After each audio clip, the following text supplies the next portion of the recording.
परिचय। तरुण अपने सामाजिक विज्ञान के प्रोजेक्ट के लिए एक गांव में गया है। गांव शहर से एकदम अलग है। गांव बहुत हरा भरा है, जबकि शहर में हरियाली मुश्किल से मिलती है। गांव की हवा में ताजगी है, प्रदूषण का नामो निशान नहीं है। तरुण के लिए यह एकदम नया अनुभव है। उसे तो शहर में धुआं और जहरीली गैसें गटकने की आदत है। तरुण के दिमाग में यह सवाल आया कि क्या यह अंतर पेड़ों के कारण है।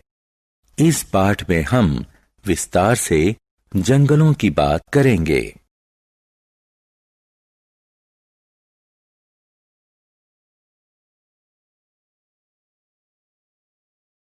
उद्देश्य। इस पाठ के अंत में आप निम्न करने में सक्षम हो जाएंगे: जंगलों की परिभाषा बताना, जंगलों की संरचना बताना, जंगल से मिलने वाली चीजों की सूची बनाना, खाद्य श्रृंखला की परिभाषा बताना, खाद्य श्रृंखला के अंगों की सूची बनाना, इंसानों के लिए जंगलों का महत्व बताना।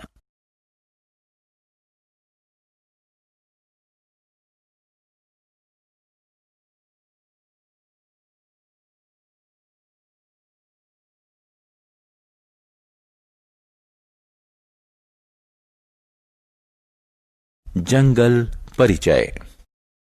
घने पेड़ों वाले धरती के विशाल क्षेत्र जंगल कहलाते हैं। पृथ्वी के कुल भूक्षेत्र का लगभग 30% जंगलों से ढका हुआ है। इन्हें वन भी कहते हैं। जंगल में बड़े बड़े पेड़ ही नहीं, छोटे छोटे पौधे और झाड़ियां भी होती हैं। जंगलों में तरह तरह के पेड़ पौधे यानी वनस्पति और जीव जंतु पाए जाते हैं। जीव जंतु और वनस्पति के अलावा अनेक आदिवासी समुदाय भी जंगलों में रहते हैं। वे अपना भोजन और कपड़े जंगल से ही लेते हैं। जंगल से मिलने वाली चीजों से उनकी आजीविका चलती है।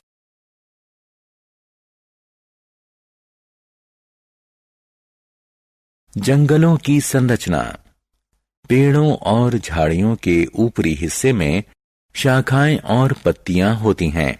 उसे मुकुट या छत्र कहते हैं। ऊंचे पेड़ों के छत्रों से जंगल की छत बनती है। जंगल की छत छतरी की तरह जंगल को धूप से बचाती है। जंगल की जमीन गर्म और आर्द्र होती है। इस पर पत्ते, शाखाएं, कीट पतंगे, काई और फफूंद तथा जीवाणु जैसे सूक्ष्म जीव रहते हैं, जो हमारी आंख को दिखाई नहीं देते। यह सूक्ष्म जीव जैविक पदार्थ को विघटित कर गहरे काले रंग का पदार्थ ह्यूमस खाद बनाते हैं। यह खाद पौधों को पौष्टिक तत्व देती है और मिट्टी को उपजाऊ बनाती है। जंगल की कई परतें दिखाई देती हैं, क्योंकि पेड़ों की ऊंचाई अलग अलग होती है। सबसे ऊपरी परत ओवर स्टोरी कहलाती है। झाड़ियों, जड़ी बूटियों और काई की निचली परतों से अंडर स्टोरी बनती है। जंगल और उससे मिलने वाली चीजें। पेड़ों से पैदा होने वाले बीजों को पवन, जल और जीव जंतु हर तरफ फैला देते हैं। जंगल की गर्म और आर्द्र जमीन बीजों के अंकुरण के लिए उपयुक्त है। अंकुरित बीजों से अंकुर फूटते हैं, जो पहले पौधा और फिर पेड़ बन जाते हैं। जंगल हमें ईंधन और फर्नीचर के लिए लकड़ी, पशुओं के लिए चारा, औषधीय वनस्पति, कागज, बांस, रबड़, गोंद और तरह तरह की दूसरी चीजें देते हैं। खाद्य श्रृंखला। नाश्ते का समय है। रिया पनीर का टुकड़ा खा रही है। उसने सोचा कि क्यों ना पता लगाया जाए कि इस पनीर के टुकड़े की शुरुआत कहां से हुई? पनीर दूध से बनता है और दूध गाय से मिलता है। गाय वनस्पति यानी पौधे खाती है। पेड़ पौधे सूरज की धूप की मदद से अपना भोजन तैयार करते हैं। इस तरह रिया खाद्य श्रृंखला की पहली कड़ी तक पहुंच गई है। खाद्य श्रृंखला ऐसा सिलसिला है जिसमें ऊर्जा एक जीव से दूसरे जीव तक पहुंचती है। खाद्य श्रृंखला के मुख्य अंग हैं सूरज, वनस्पति, जीव जंतु और अपमार्जक या मुर्दाखोर। सूरज ऊर्जा का प्रधान स्रोत है।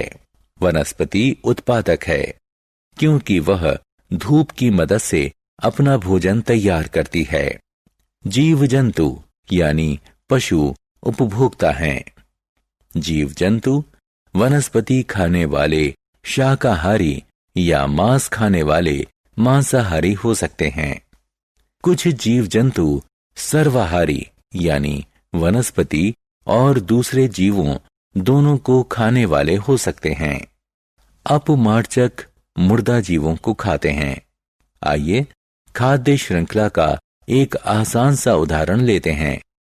वनस्पति धूप की मदद से अपना भोजन तैयार करती है।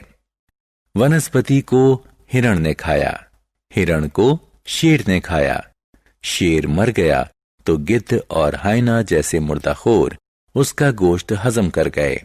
फफूंद और जीवाणु जैसे विघटकों ने बचे खुचे मृत जीवों का सफाया किया और उन्हें विघटित कर खाद बनाई, जिससे वनस्पति को पोषण मिला। इस तरह खाद्य श्रृंखला का चक्र पूरा हो गया। जंगलों में ऐसी अनेक खाद्य श्रृंखलाएं पनपती हैं और आपस में जुड़कर खाद्य जाल बुन लेती हैं। जंगल पृथ्वी के हरित फेफड़े। पहाड़ों पर घने जंगल होते हैं। जंगल प्रकाश संश्लेषण की क्रिया से वायुमंडल में ऑक्सीजन और कार्बन डाइऑक्साइड के बीच संतुलन रखते हैं।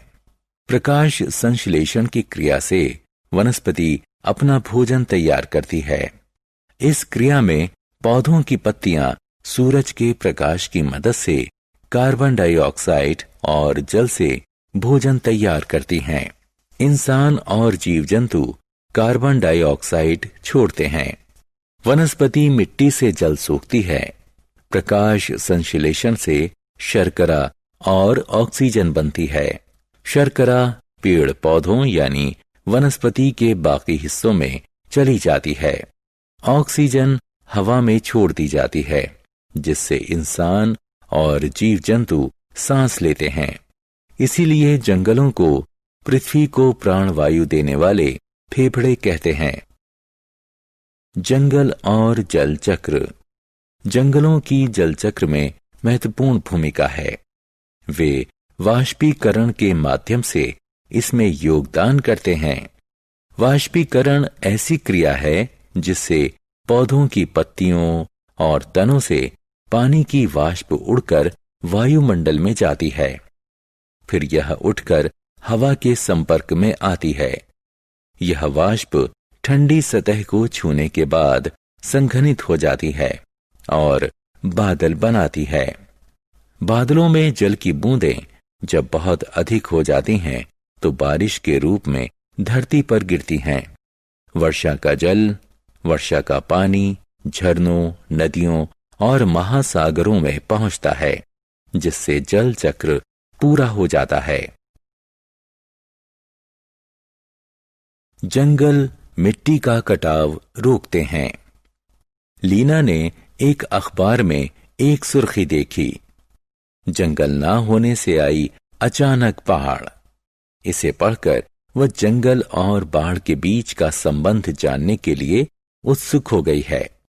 पौधों की जड़ें न सिर्फ उन्हें मिट्टी में जमाती हैं, बल्कि मिट्टी को भी बांधे रखती हैं। जंगल नष्ट होने पर मिट्टी की ऊपरी परत ढीली हो जाती है, जिसे जल और पवन बहा ले जाते हैं। इसके कारण रेगिस्तान फैलता जाता है। मिट्टी की उपजाऊ शक्ति भी कम हो जाती है। मिट्टी की ऊपरी परत हट जाने से बारिश का पानी सूखने की मिट्टी की क्षमता कम हो जाती है। इसके परिणाम स्वरूप बाढ़ आती है। जंगल वायु और ध्वनि प्रदूषण कम करते हैं। आदिल एक क्लिनिक में है। वह आंखों में खुजली और गले में खराश की शिकायत कर रहा है। डॉक्टर ने कहा कि ये प्रदूषण के लक्षण हैं। आदिल में जो लक्षण दिखाई दे रहे हैं उनका कारण वाहनों और कारखानों से निकलने वाला धुआं और जहरीली गैसें हैं। अगर जंगल ना होते तो स्थिति और भी खराब होती, क्योंकि पेड़ कार्बन डाइऑक्साइड सोखकर और ऑक्सीजन छोड़कर हवा को साफ कर देते हैं। जंगल शहरी माहौल से उठते शोर को सोखते और रोकते भी हैं, जिससे पृथ्वी रहने लायक हो जाती है।